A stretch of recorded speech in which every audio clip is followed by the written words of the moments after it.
Well, I think today I'll start a new project. Even though I've got a bunch of them, I took this on for a friend of ours, my wife and I's. It's her boys and his wife, and he's overseas right now for the military, and I have a boy. Most of you who watch any of my other videos, especially the very first one, you know, I obviously support the military, so I'm going to try to work on this and get this back on the road for them. It's a 2007 GMC Yukon. It obviously has a handful of problems that I kind of got this sight unseen. It was actually delivered by trailer from for the brother I was at work, and so I did not actually get to see it. Our friend who was telling us about it, I think she thought it was a little older than this, so I was expecting a Gen 3 engine because I have not only lots of parts, but I have another engine in case there was a problem.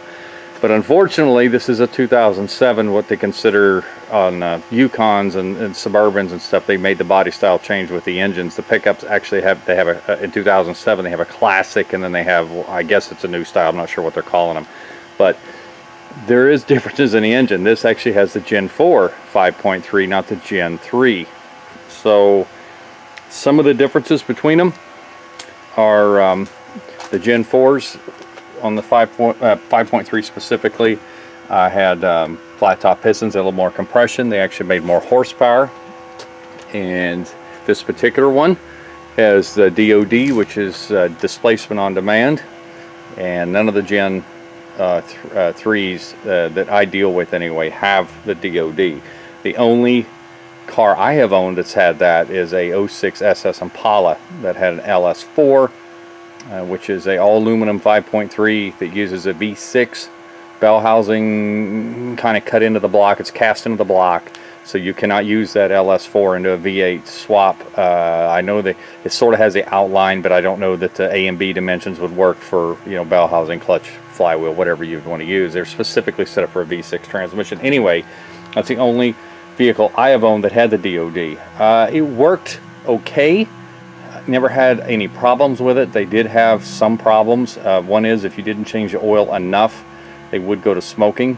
And I let it go too long one time, a couple of trips to Chicago with my wife while she was sick, and it visibly had smoke coming out of it.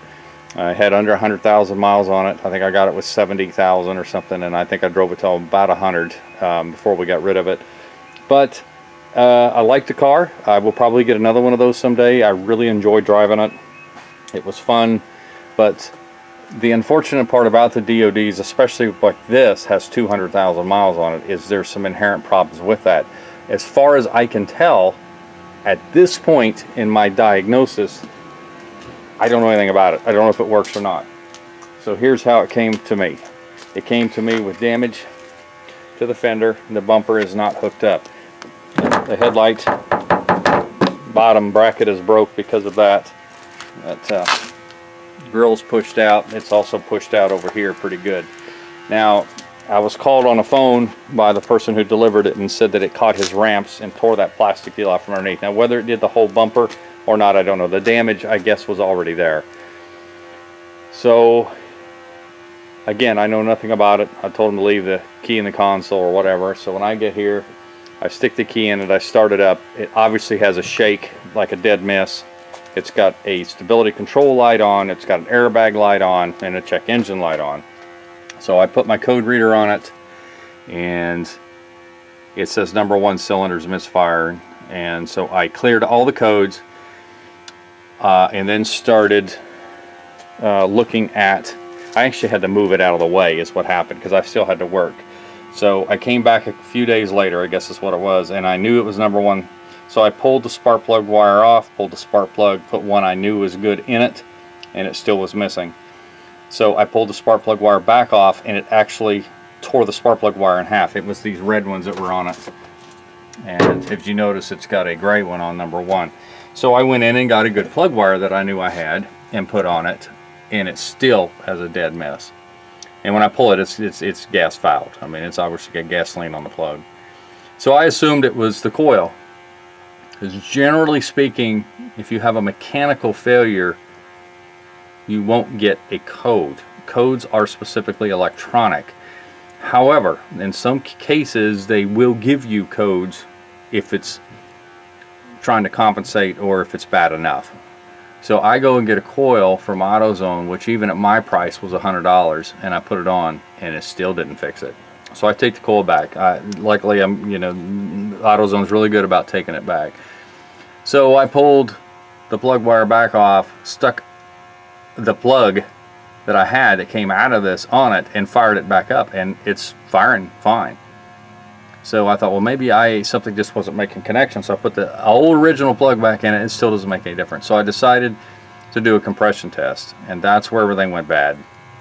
It has 85 to 90 pounds of number 1 cylinder. I went ahead and pulled number 3 and put it in there, and at 150, 155 pounds. Now, mind you, I pulled the fuel injector or the fuel pump relay out and did not pull any of the other plugs out. I just had the one. They were actually still all in technically when you think about how I did it.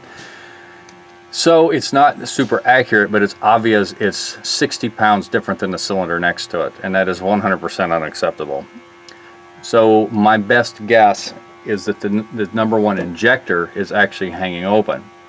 So as I'm working on this, the engine is obviously, as I'm starting it up and messing with it, it's getting warmer and warmer.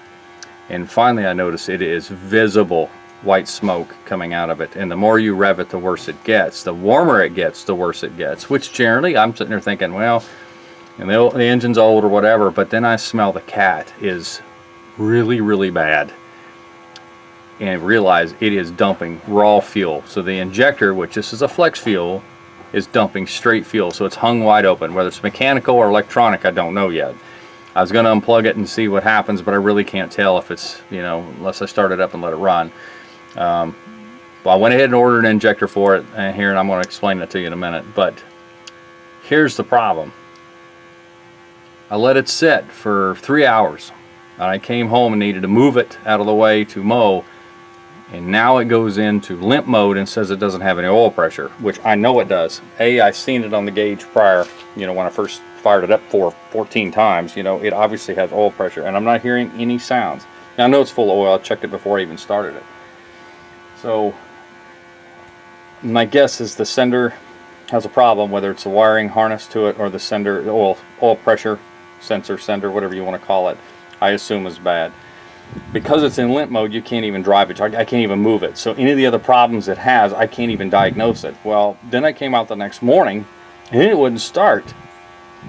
Then it would start and die, and then at one point the key didn't even do anything, and then it finally started up and ran, and the warmer it got, the better it got. So I'm not sure what's going on, but I did notice that this has another big old ground wire that was added that runs around and hooks to the ground wire that come from the engine anyway.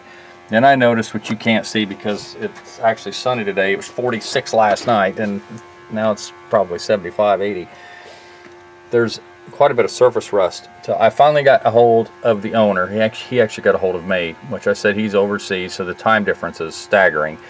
But he got a hold of me and he told me that he had put the ground wire on, and there was a lot of work done to it, possibly $5,500 worth. It had a transmission replaced, some front end work done to it that somebody else did, and some other things done. It obviously has a reman alternator, and looks like the water pump possibly is replaced. It doesn't make a difference. There's some things that was replaced. But he said it spent a couple of years in New York after they got it, which explains some of the surface rust. So I'm thinking it possibly has a ground issue. I may run another wire from where that one hooks in and down to the frame, clean it all up and stick one on, just to see if that doesn't bring it back to life. But right now, I wish I could have showed you all that stuff. I was in a hurry, and I probably should have done the diagnosis with you there. Unfortunately, my code reader is with somebody else right now. He's having trouble with another Nissan, and so I don't even have my code reader to show you some of the stuff it's saying and it's doing. The airbag light comes right back on. It's showing this sensor, which with that damage there tells me it's probably going to need a sensor. And the stability control, he told me, was that way when they bought it. So it's been on that whole time. He's not really concerned about that. I'm guessing it's going to need an engine. Whether I remanufacture this one or whether I find a used one, he's given me a dollar amount to go to, and so I'm going to go to that point, or hopefully not get to that point, because he is military. I'm not going to charge any labor. To me, him serving my country is worth more than what I'm doing anyway. So even, you know, if I have to eat a little bit, that does not bother me a bit. So going forward with this, my decision was, the reason I ordered an injector, which will be in later this afternoon, is my hope is if I can get that to stop dumping fuel in it, I'll even leave it, once I put the new one in, I'll leave it unplugged for a little bit, pour a little oil down that cylinder, and hopefully the gas just washed that oil off, and that's why the compression was lower, because it didn't have any oil in it.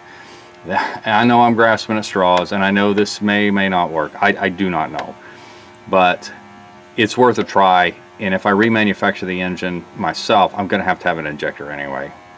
Now, whether it's, like I said before, whether it's electronically hung open or mechanically hung open, I don't know yet. I never heard of one of these hang one open electronically, like the computer says I need fuel in number 1 cylinder only. Now this is flex fuel, which is another reason why it's dumping so much fuel at a time. It's because they are bigger injectors than the non-flex fuel vehicles. So anyway, I don't have another injector hanging around that I am aware. The Avalanche has flex fuel, and my Malibu, I believe, has flex fuel. You know, I say this Avalanche does. I better look. I know the Malibu was set up. It came out of a Tahoe, but I don't have any extra injectors. The only injectors I have are for the non-flex fuel, and I have 8 remanufactured Denso, I believe, that I bought for the Malibu, and then found out that it was flex fuel. So I just kept them because my pickup uses them, and I've got a couple other engines that will use them. But anyway, I'm going to get off here for a little bit, and I'm going to inspect and get on. I'm going to pull the cover and stuff and see what I can find on. I may bring you back and see if I can find out what's wrong. It's really hard to get to that old pressure sender. It's way back there behind where you can't see it, but I will attempt to get to it and see if I can find that maybe the wires broke or it needs a new sender. But it was awful strange that it just boom did it. Shut it off one time, it was fine, and start it back up the next it's done. So we won't know until we get into it, so I'll be back here in a little bit.